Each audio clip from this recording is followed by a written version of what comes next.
Olá, turma de Ciência Política e Teoria Geral do Estado. Nós vamos dar continuidade aí ao nosso conteúdo da disciplina de Ciência Política e Teoria Geral do Estado. Hoje nós vamos abordar as formas de Estado. Na aula anterior eu já tinha apontado para um novo conteúdo esse que eu julgo muito importante, muito relevante e vai auxiliar vocês nas próximas disciplinas, principalmente ou especialmente na disciplina de Direito Constitucional, ok? Hoje eu vou tentar trabalhar com vocês especificamente as formas de Estado. Eu vou tentar fazer uma abordagem da forma de Estado unitário, de Estado federado. A gente também vai tentar conduzir aqui e ver se de fato a forma de Estado regional existe e se ela é aceita na doutrina, se comumente é uma concepção doutrinária pacificamente aceita. A gente também vai tentar fazer algumas considerações e críticas a respeito da forma de Estado unitário. Por fim, ou especialmente, a gente vai tentar abordar origens e características e o modelo de federação. O foco da aula hoje é tentar mostrar para vocês as formas de Estado, mas apontar em especial para a forma de Estado federado, não apenas porque é uma concepção mais próxima, uma concepção mais difundida nos países ao longo do globo, mas também porque é a forma de Estado adotada pelo Brasil, ok? Então a gente vai tentar passear e conduzir vocês aqui por esses tópicos. Julgo que é interessante também a gente observar e ter como marco temporal um determinado período da história. Eu não sei se vocês têm percebido, mas por mais que a gente tenha falado de aspectos históricos da ciência política ou da teoria geral de Estado ainda na antiguidade, ou ainda no tempo, na Idade Média, a gente tem colocado como marco temporal importantíssimo para a ciência política e para a formação da filosofia política a modernidade. É na modernidade que a gente passa a conceber e passa a estruturar melhor não só a nossa concepção de Estado, mas a nossa própria concepção de direito. As formas de governo também passam a evoluir e a amadurecer. Então, nessa perspectiva, a gente sempre toma por marco temporal a modernidade. Não seria diferente para os professores Luiz Lênio Streck e o Romildo Bolzan.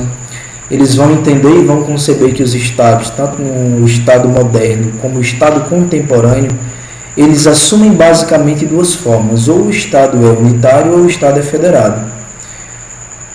Via de regra, eles vão assumir essa classificação mais tradicional. Eles entendem que a doutrina tradicional coloca como pressuposto de validade que os estados hoje ou são estados unitários ou são estados federados. Professor, o senhor vai explicar o que é estado unitário especificamente, vai conceituar, vai caracterizar? Vou. O senhor vai conceituar e vai caracterizar o que é estado federado? Também vou. Mas importa para vocês saberem que o marco temporal, o ponto de amadurecimento da concepção do Estado, como se tem hoje, quer seja o Estado na forma unitária, quer seja na forma federada, é a modernidade. Esse é um ponto importante que eu julgo que a gente tem que considerar para que a gente possa dar continuidade. Aqui, de forma bem didática, eu coloquei duas bandeiras ou dois símbolos nacionais. Eu coloquei a bandeira do Brasil e a bandeira da China. E por que eu coloquei? Porque são exemplos de Estado unitário e Estado federado, respectivamente, ou em ordem, né? O Estado unitário é aquele Estado em que o único ente é dotado de poder político, ou seja, ele concentra poder para a tomada de decisão. Assim é na China, assim acontece na China. Você tem um único tomador de decisão, você tem um único poder central, e esse poder central ele não é distribuído para mais ninguém.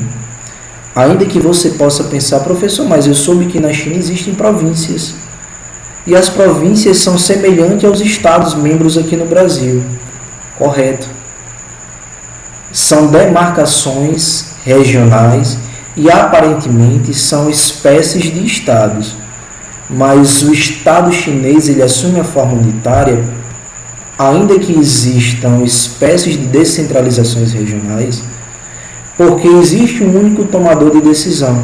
Nas províncias, não existe um governador, ou não existe um comissionado do governo central chinês que possa ter autonomia para a tomada de decisão política.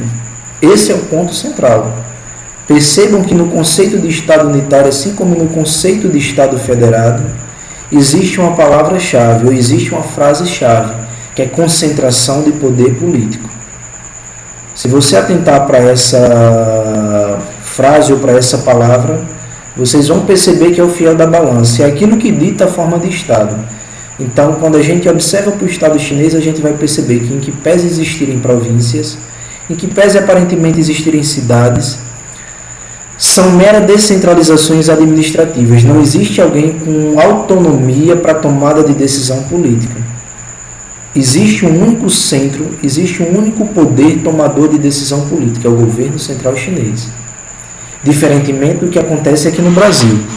No Brasil vocês vão perceber que existem níveis de poder. Existe um poder a nível federal, existe um poder a nível estadual, existe um poder a nível municipal. Esses níveis de poderes correspondem à descentralização do poder político. A partir de quê? Da dotação de poder político dos entes. No Brasil a gente vai ter índice a nível da União, a União ou a nível federal é a União. A gente vai ter o ente Estado-membro, que vai corresponder aí ao poder político estadual, e a gente também vai ter o ente chamado município, que corresponde àquele que exerce poder político a nível local. Então você tem níveis de poder e você tem descentralização de poder político, você tem pulverização de poder político. O que é que você tem na verdade? Você tem distribuição de um poder político que era concentrado anteriormente nas mãos de uma única pessoa. Vamos pensar no Brasil Império. Nós tínhamos um único tomador de decisão, que era a coroa portuguesa, o representante da coroa portuguesa no Brasil. E quando a gente passa a conceber a forma de Estado federado, você vai ter vários tomadores de decisão. É lógico, vocês não vão perceber isso no começo da história federada brasileira logo de cara. Vocês percebem isso na forma mais amadurecida, como existe contemporaneamente, como existe hoje. Hoje a gente pode falar de uma forma de Estado e que ela fica muito mais perceptível, porque você de fato tem níveis de governo.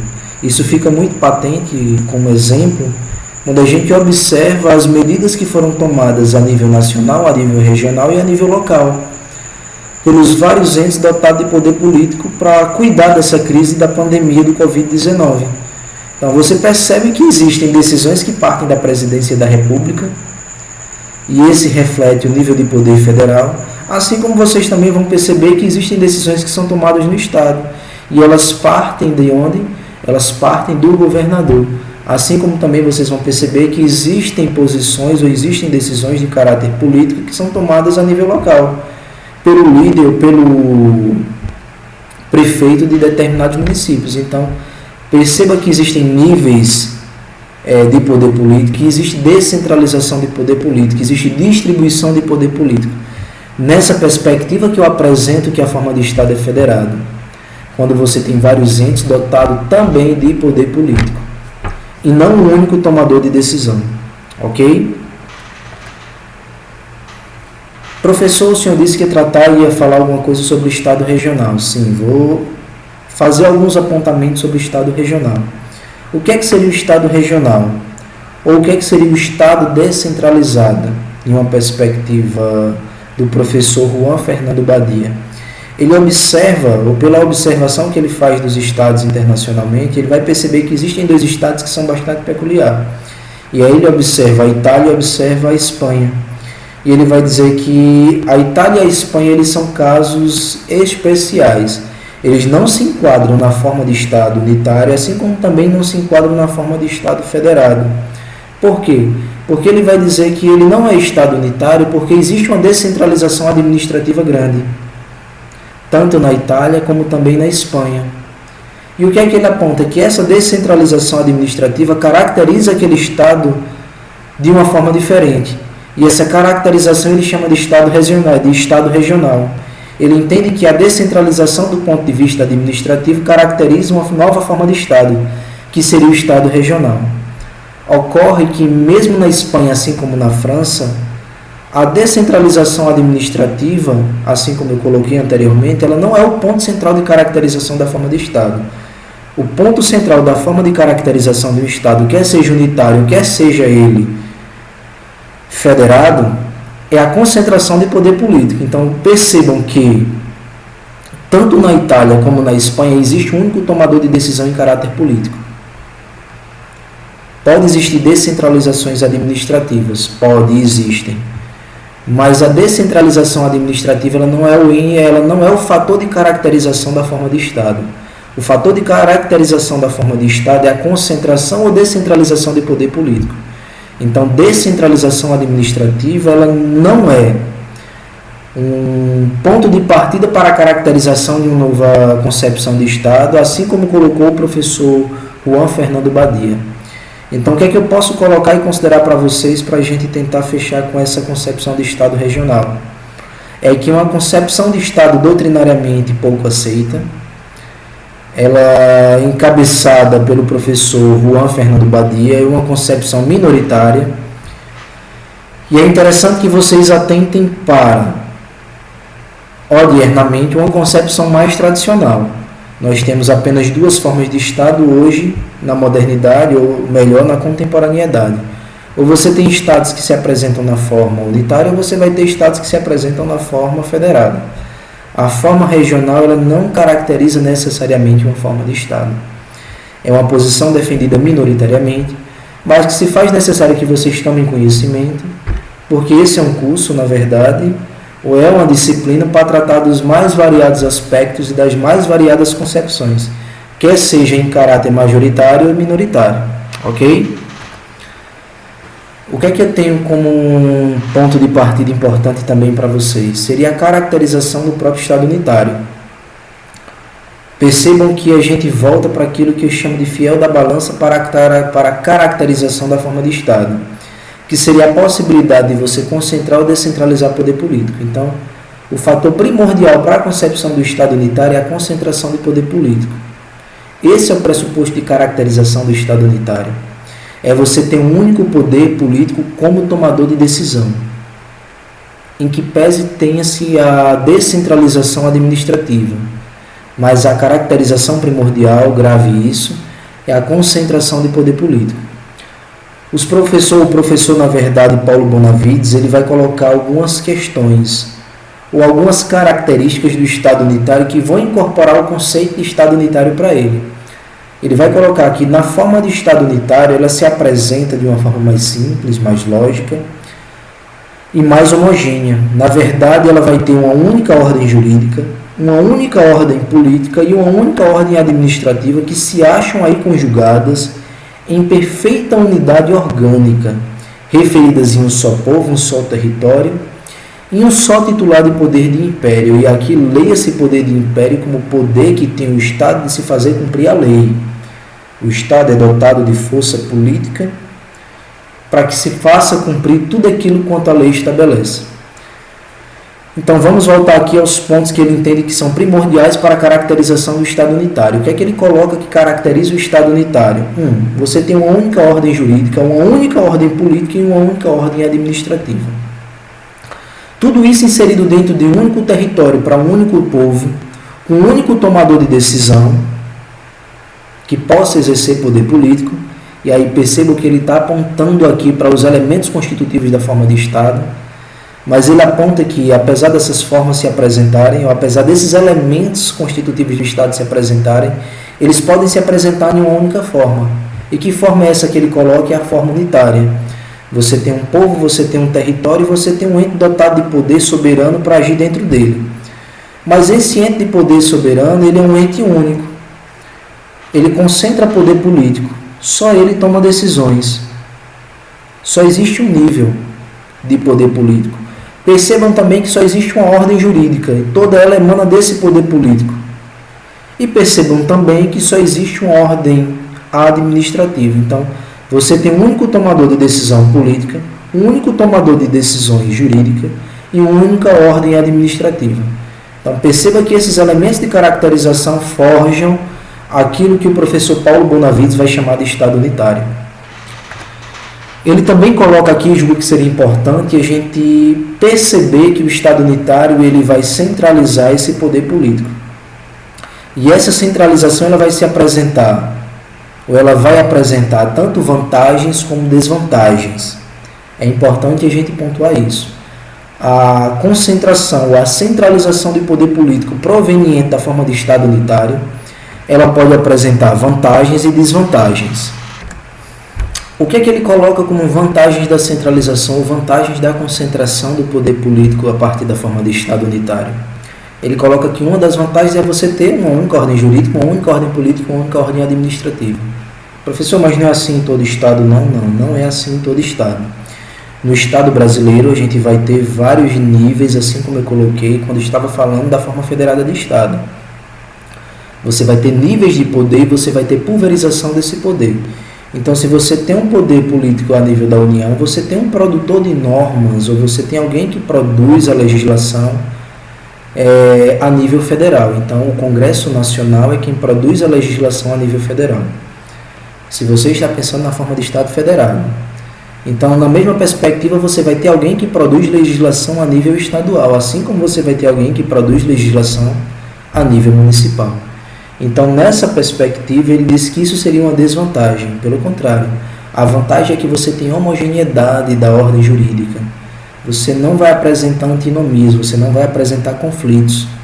Assim como também você não vai apresentar conflitos de natureza política, porque você tem um único órgão tomador de decisão. Ele apresenta isso como vantagens. E apresenta também que existe uma vantagem por você ter uma única ordem administrativa que você passa a organizar a coisa de forma mais racional. Então, o professor Paulo Bonavides vai colocar essas questões como vantajosas. Ele ainda apresenta um outro requisito que ele aponta como vantagem da centralização, da concentração de poder político para os níveis da União, ou para os níveis do Estado unitário, que seria o fortalecimento da autoridade, por consequência, o fortalecimento de um único poder. Ele diz que quando você tem vários poderes, ou você tem pulverização de poder, você tem enfraquecimento de um único poder, ou você tem enfraquecimento do poder político. Por consequência, também ele vai dizer que quando você tem um Estado unitário, você tem unidade, você tem fortalecimento de um sentimento nacional. O povo se junta, o povo se reúne em torno de um sentimento único. Aqui o que ele coloca como vantagem eu vejo como desvantagem, que é você apontar. Ele coloca que existe a vantagem da impessoalidade. Eu já vejo diferente, pelo contrário, na centralização de poder político, na forma de Estado unitário, pelo contrário, eu acho que você tem pessoalidade, mas é uma opinião bem pessoal minha. Por fim, ele coloca que é uma das vantagens de você ter um Estado unitário a organização da burocracia, é a facilidade de organizar e racionalizar por meio de um único corpo burocrático, ou de você ter um corpo burocrático único. Então, ele vai colocar que essas são vantagens da forma de Estado unitário. Essas perspectivas ele atribui que são vantagens da concentração ou da centralização de poder político.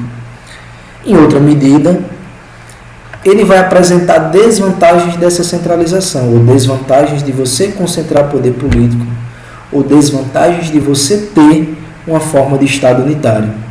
O que é que ele apresenta como desvantagem? Ele apresenta como desvantagem a ameaça à liberdade do homem. E o que é que ele julga ser ameaça à liberdade do homem? Ele julga que na concentração de poder político você impede as liberdades mais básicas do homem. Você impede que o homem se manifeste, forme e exteriorize a opinião política. Ele coloca que isso é uma ameaça direta a um ideal liberal da liberdade do homem. Então ele coloca que quando você concentra poder político, você retira em alguma medida as liberdades individuais dos homens.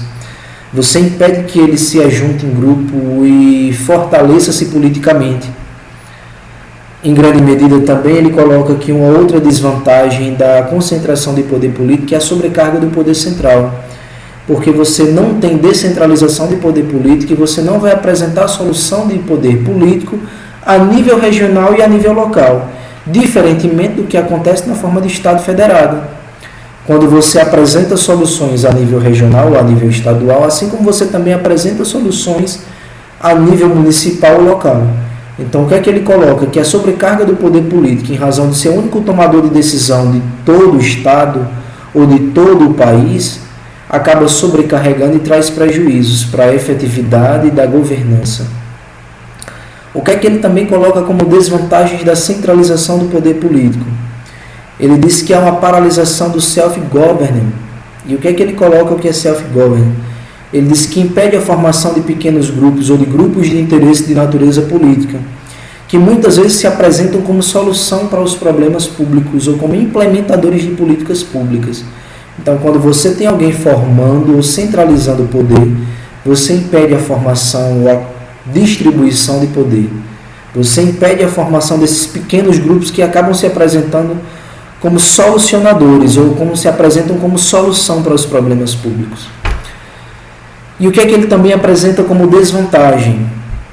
Ele diz que a concentração, você tem uma única forma de legislação, se apresenta como desvantagem porque você acaba deixando um vácuo legislativo de interesse regional ou local.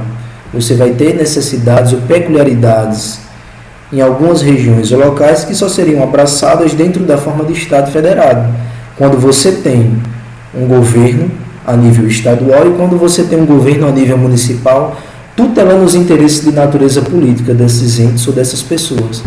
Então, o que é que ele coloca como desvantagem? Uma legislação de interesse local não vai existir dentro da forma de Estado unitário, porque você só tem uma única ordem jurídica a partir de um único poder político. E todas essas decisões e todas as leis, toda a construção de natureza política e jurídica são tomadas por um único tomador de decisão, e essas decisões irradiam a nível nacional para todos.